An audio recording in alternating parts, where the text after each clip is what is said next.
السلام علیکم ورحمۃ اللہ وبرکاتہ۔ قارئین و سامعین، مزید ایک ویڈیو لے کر آپ کے سامنے حاضر ہوئے ہیں۔ امید کرتے ہیں کہ آپ کو یہ ویڈیو پسند آئے گی۔ عنوان ہے دین اسلام میں جسمانی صفائی۔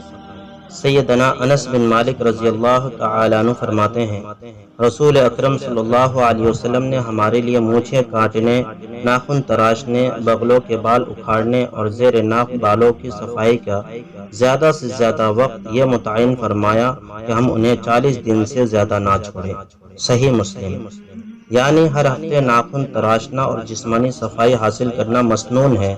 البتہ اگر کسی مجبوری سے کوئی شخص ہر ہفتے ناخن نہ تراش سکے یا جسمانی صفائی حاصل نہ کر سکے تو آخری مدت 40 دن ہے۔